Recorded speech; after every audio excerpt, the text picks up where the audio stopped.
رسوله الكريم أما بعد فأعوذ بالله من الشيطان الرجيم بسم الله الرحمن الرحيم وعن أبي يزيد معني ابن يزيد الأخنس رضي الله عنه وهو أبوه وجده صحابيون. حضرت ابو یزید معن بن یزید بن الاخنس رضی اللہ عنہ یہ تین صحابہ کرام کے نام ہیں اور بلدیت کر کے راوی نے بیان کیے ہیں. فرمایا وَهُوَ أَبُوهُ وَجَدُّهُ صَحَابِيُّونَ کہ یہ خود بھی اور ان کے والد اور ان کے دادا یہ تینوں شرف صحابیت سے مستفید تھے. اس کا مطلب کہ یہ تینوں صحابی تھے، یعنی یہ خود حضرت ابو یزید یہ خود بھی اور پھر ان کے والد صاحب اور ان کے دادا یہ تینوں کون تھے؟ صحابی تھے. فرماتے ہیں کانا ابی یزید اخرج دنانیر یتصدق بها کہ جو ابو یزید ہیں انہوں نے چند دنانیر نکالے. دنانیر جو ہے وہ دینار کی جمع ہے، تو چند دینار نکالے. کس غرض سے؟ یتصدق بها کہ وہ اسے صدقہ کریں گے. صدقہ کرنے کی غرض سے انہوں نے چند دینار نکالے. فوضعها عند رجل فی المسجد اور انہوں نے کیا کیا کہ ان دنانیر کو مسجد میں ایک شخص کے پاس رکھ دیا، کسی مستحق کے لیے ایک شخص کے پاس رکھا ہے یہ دنانیر.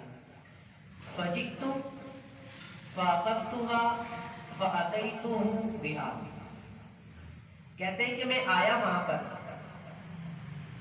میں جب آیا وہاں پر تو میں نے کیا کیا، یہ صحابی کہتے ہیں جو روایت کر رہے ہیں، کہتے ہیں جب میں آیا تو میں نے وہ دینار لے لیے. ان کے والد نے دینار رکھے تھے. کہتے ہیں کہ میں نے وہ دینار لے لیے اور وہ میں لے کر اپنے والد کے پاس پہنچ گیا، کیونکہ وہ مستحق کے لیے رکھے تھے. انہیں نہیں پتا تھا یہ کس کون رکھ کر گیا، یہ انہوں نے اپنے یہ خود مستحق تھے ان کے بیٹے، تو یہ لے کر واپس پہنچ گئے. تو انہوں نے فرمایا واللہ ما ایاک اردت فرمایا اللہ کی قسم اس دینار سے میں نے تیرا ارادہ بالکل بھی نہیں کیا تھا، تو یہ لے کر آ گیا. کسی اور کے لیے رکھے تھے، مستحق کے لیے ہی رکھے تھے.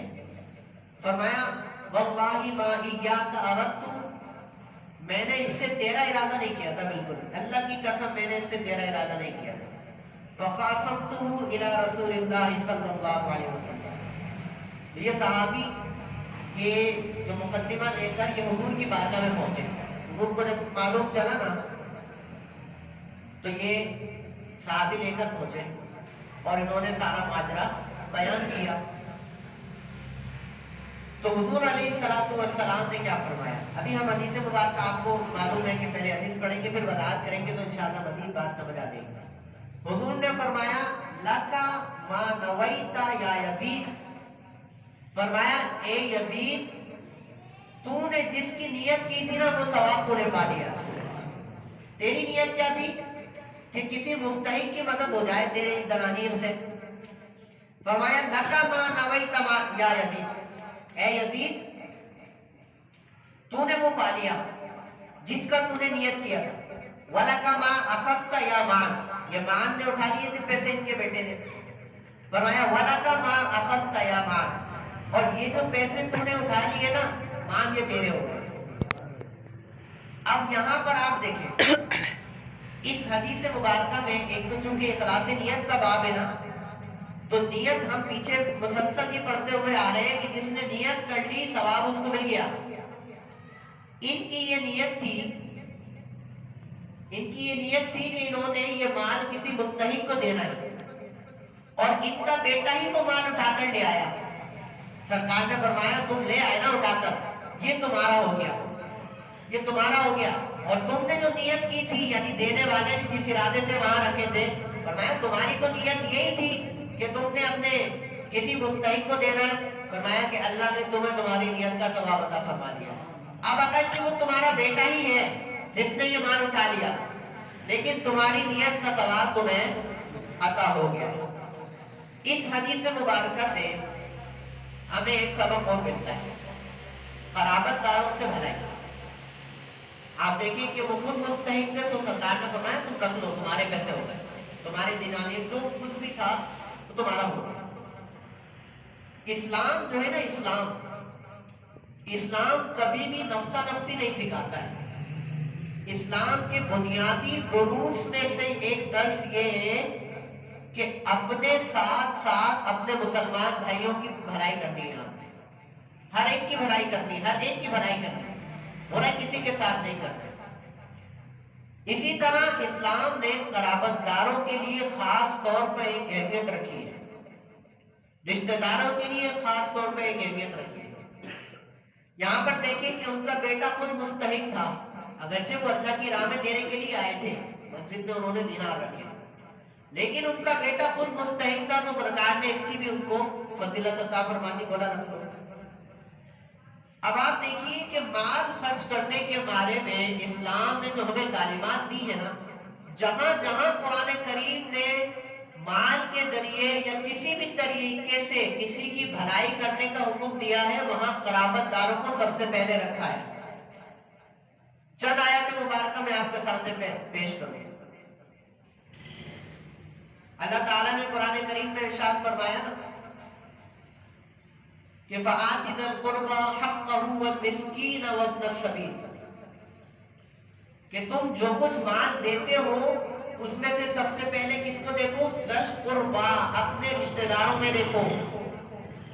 فَآتِ ذَا الْقُرْبَى حَقَّهُ، ان کا حق جو ہے، یہ ان کا حق ہے کہ اپنے رشتہ داروں میں دیکھو۔ اسی طرح ایک اور آیت مبارکہ میں اللہ تعالیٰ نے ارشاد فرمایا وَمَا أَنفَقْتُم مِّنْ خَيْرٍ فَلِلْوَالِدَيْنِ وَالْأَقْرَبِينَ وَالْيَتَامَى وَالْمَسَاكِينِ۔ اب یہ ترتیب قرآن کریم نے جہاں جہاں آیات مبارکہ میں کچھ ترتیب دی ہے نا، ان ترتیب کا ایک خاص مقصد ہے کہ جس کو پہلے رکھا گیا ہے اس کا مطلب اس کا حق زیادہ ہے، جو بعد میں آ رہا ہے اس کا حق زیادہ ہے، پھر اس طرح ترتیب ہے۔ تو فرمایا وَمَا أَنفَقْتُم مِّنْ خَيْرٍ، جو کچھ تم خرچ کرتے ہو نا، فَلِلْوَالِدَيْنِ، اس میں سے سب سے پہلا حق کس کا ہے؟ والدین کا ہے۔ فرمایا وَمَا أَنفَقْتُم مِّنْ خَيْرٍ فَلِلْوَالِدَيْنِ وَالْأَقْرَبِينَ، اب والدین کے بعد سب سے زیادہ تمہارے مال کا حقدار کون ہے؟ اقربین ہے، تمہارے قرابت دار ہیں، تمہارے رشتہ دار ہیں۔ وَالْيَتَامَى وَالْمَسَاكِينَ، پھر یہ یتیم اور مسکین تو بعد میں آتے ہیں۔ ان آیات مبارکہ سے یہ درس حاصل کیجئے کہ جب بھی ہم کوئی صدقہ و خیرات کرنے کی سوچیں تو بجائے اس کے کہ ہم دور دور بستیوں میں جا جا کر اور دور دور کے لوگوں کو نوازنے سے بہتر یہ ہے کہ اپنے صدقہ و خیرات کے مستحق پہلے اپنے آس پاس میں دیکھیے، اپنے رشتہ داروں میں دیکھیے، اپنے قرابت داروں میں دیکھیے۔ اگر آپ کو اپنے قرابت داروں میں کوئی نہیں نظر آتا ہے، پھر آپ کہیں دور جائیے، سارے زمانے میں بیٹھتے پھر یا اللہ نے اگر آپ کو اتنا دیا ہے تو آپ قرابت داروں کو بھی دیجیے اور پھر سارے زمانے میں تقسیم کریں، کیونکہ اللہ کا دیا ہوا مال ہے۔ لیکن پہلا حق کس کا ہے؟ رشتہ داروں کا۔ آج ہوتا یہ ہے کہ سگا بھائی بیچارہ قسمہ کرسی کی عالم میں ہے، سگی بہنیں فاقہ کشی پر اپنی زندگی گزار رہی ہوتی ہیں اور بھائی صاحب جو ہے وہ حاتم تائی بنے سارے زمانے میں لگ کر تقسیم کر رہے ہوتے ہیں۔ اپنے رشتہ دار جو سگے رشتہ دار ہیں یا رشتہ دار ہیں، پھپھا ہو گئے، خالہ ہو گئی، ممانی ہو، ماموں ہو گئے، وغیرہ وغیرہ جو رشتہ دار ہیں ہمارے، ہم اگر آس پاس نظر دوڑائیں، اگر اللہ نے ہمیں دینے والوں میں رکھا ہے، ہم نظر دوڑائیں تو سارے غریب تو ہمیں اپنے رشتہ داروں میں نظر آ گئے۔ باہر آپ کسی غریب کو دے رہے ہیں، آپ کو نہیں پتا وہ غریب ہے یا نہیں ہے، ہو سکتا ہے آپ کے سامنے غریب بنا ہو، اندر اس کے پاس بڑا مال ہو۔ ایسے بھی لوگ ہوتے ہیں جو مال سمیٹنے کے چکر میں ہوتے ہیں۔ لیکن جو آپ کے خاندان کا غریب ہے نا، آپ کو معلوم ہے کہ یار یہ غریب ہے، آپ جانتے ہیں کہ آپ کے فلاں رشتہ دار کے گھر کے حالات کیسے ہیں، وہ کس طرح اپنی زندگی گزار رہے ہیں، تو سب سے پہلا حق آپ کے صدقہ کرنے میں اور آپ کے مدد کرنے میں کس کا ہے؟ آپ کے رشتہ داروں کا۔ جو والدین کے رشتہ داروں میں ہی آتے ہیں۔ وہ ایک صاحب کہنے لگی کہ بھائی کو زکوٰۃ دی جا سکتی ہے؟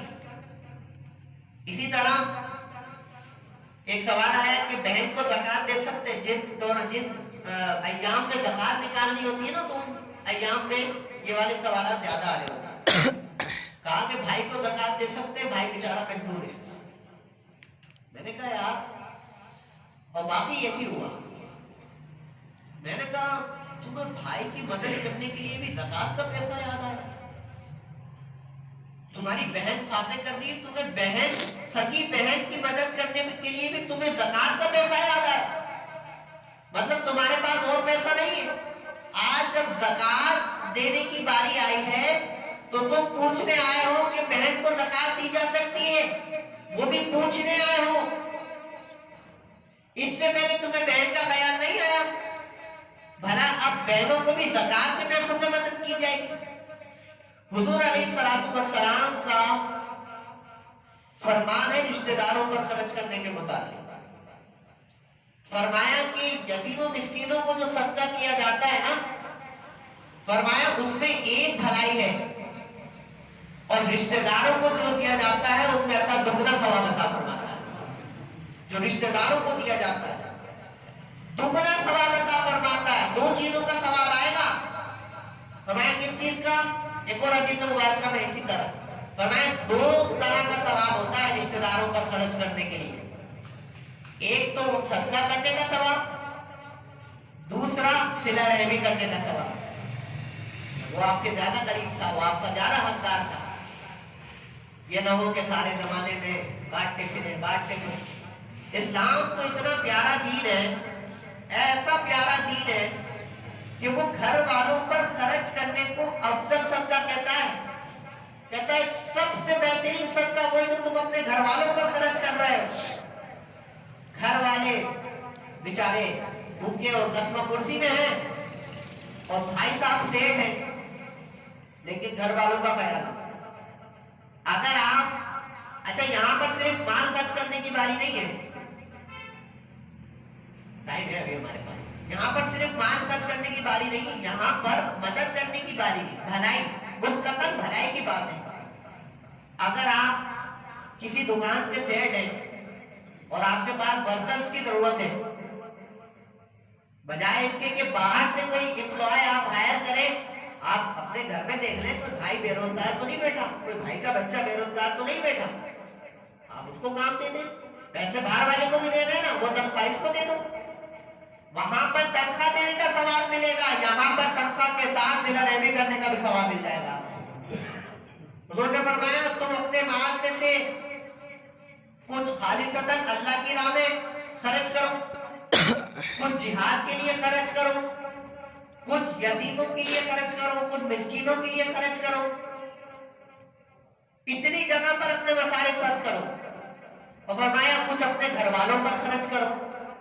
فرمایا ان تمام خرچوں میں سے جو سب سے افضل خرچہ ہے وہ یہ ہے کہ تم نے جو اپنے گھر والوں کو دیا ہے، جو اپنے گھر والوں کو تم نے مدد کی ہے نا، جو مال تم نے اپنے گھر والوں کے لیے صدقہ کیا ہے، وہ مال ان سارے خرچوں سے زیادہ افضل ہے۔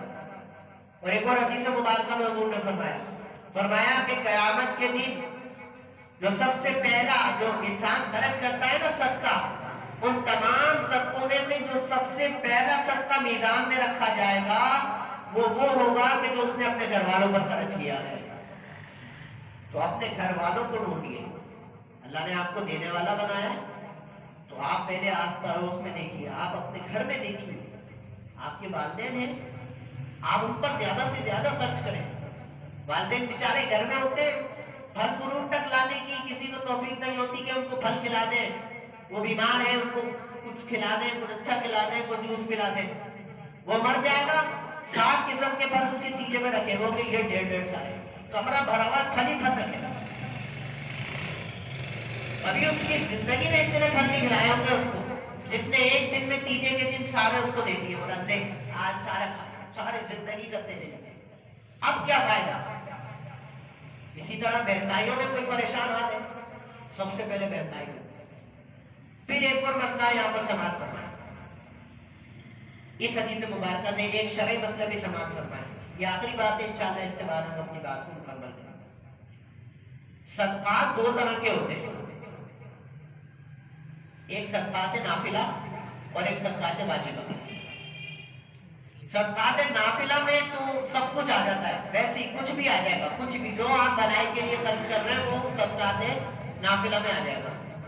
صدقات واجبات میں چند چیزیں آتی ہیں، جیسے کہ زکوٰۃ ہو گئی، یہ صدقات واجبات یعنی جو واجب کر رکھے ہیں شریعت نے آپ کے اوپر، زکوٰۃ ہو گئی، فطرہ ہو گیا، روزے کا کفارہ ہو گیا، نماز کا کفارہ ہو گیا، اسی طرح آپ کے قسم توڑنے کا کفارہ ہو گیا، اسی طرح زہار ایک چیز ہوتی ہے اسلام میں، زہار کا کفارہ ہو گیا۔ تو یہ جو کفارے جات ہیں اور یہ جو زکوٰۃ فطرہ ہے، یہ صدقات واجبات ہیں، اور صدقات واجبات میں چند چیزوں کا خیال رکھا جاتا ہے۔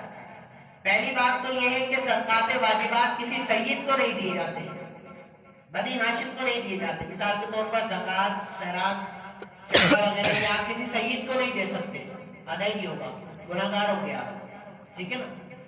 دوسرا، اصول اور فروع ان کو صدقات واجبات نہیں دیے جا سکتے۔ اب اصول کیا ہے اور فروع کیا ہے؟ آپ اس طرح سمجھیں کہ آپ ہیں تو آپ کے اوپر جتنے ہیں وہ آپ کے اصول ہیں، یعنی باپ، دادا، پھر ان کے دادا، پھر ان کے دادا، پھر ان کے دادا، یہ جو آپ چلتے ہوئے آ رہے ہیں نا اوپر، یہ آپ کے اصول ہیں۔ اور فروع کیا ہے؟ آپ کے بعد آپ کا بیٹا، اس کا بیٹا یا بیٹی، اس کے بچے، نواسے، پوتے، یہ قیامت تک جتنی آپ کی نسل چل رہی ہے یہ آپ کے فروع کہلائیں گے۔ اور شروع سے لے کر جو آپ کے اوپر سے آبا و اجداد ہیں وہ آپ کے اصول کہلائیں گے۔ تو جو صدقات واجبات ہوتے ہیں آپ ان اصول اور ان فروع کو بھی نہیں دے سکتے۔ بہن بھائی اصول اور فروع میں نہیں آتے کیونکہ یہ آؤٹ ہے۔ اصول اور فروع میں کیا آتے ہیں؟ آپ کے باپ، ماں، نانا، نانی، دادا، یہ اوپر والے آتے ہیں، اور فروع میں آپ کے بچے، ان کے بچے، ان کے بچے، ان کے بچے۔ تو یہاں پر اب کسی کوئی ہو سکتا ہے کسی کو یہ بات معلوم ہو کہ صدقات واجبات کوئی شے ہوتی ہے، اور کوئی یہ گمان کر لے کہ ان کا بیٹا لے گیا لیکن سرکار نے اجازت دے دی، بولا لے جاؤ۔ تو یہ بات یاد رکھیں، یہاں جو وہ صدقہ دینے آئے تھے وہ صدقات نافلہ تھا۔ صدقات نافلہ جیسے آپ آئے جمعہ پڑھنے، چندے میں آپ نے کچھ ڈال دیے، ڈبے میں ڈال دیے، کسی فقیر کو دے دی، یہ صدقات نافلہ ہے۔ تو وہ صدقات نافلہ تھے تو ان کے بیٹے نے رکھ لیے۔ اگر یہ صدقات واجبات ہوتے تو سرکار کبھی بھی ان کے بیٹے کو رکھنے کی اجازت نہیں دیتے، پھر کہتے کسی مستحق کو دے۔ تو آج کی جو حدیث مبارکہ ہے اس سے ہمیں یہی ملتا ہے۔ پہلی بات تو یہ کہ لکا ما نویتا یا یزید، لکا ما نویتا، یہ ایسا قاعدہ کلیہ ہے، یہ ایسا کمپلیٹ کوڈ ہے، یہ ایسا فینومینا ہے، یہ ایسا فلسفہ ہے کہ جو اسلام نے ہمیں دے دیا ہے۔ لکا ما نویتا، بس جس کی تو نے نیت کی وہ تیرے لیے۔ اب جو تو نیت کر لے وہ تیرا ہے، چاہے تو نیت نہ کرے، چاہے تو دکھاوے کی نیت کر لے، تو کسی چیز کی بھی نیت کر لے، لکا ما نویتا، تجھے ملے گا وہی جو تیری نیت ہے۔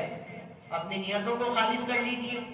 دوسری بات یہ کہ اپنے خرچ کرنے میں، اپنے صدقہ کرنے میں، مالی بھلائی کرنے میں سب سے پہلا اگر حق کسی کا ہے تو وہ قرابت داروں کا ہے، رشتہ داروں کا ہے، ان کی بھی مدد کیجیے، اور پھر اللہ نے آپ کو دیا تو آپ آگے پیچھے بھی مدد کیجیے۔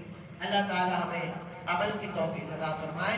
وآخر دعوانا الحمدللہ رب العالمین۔ اللہم صل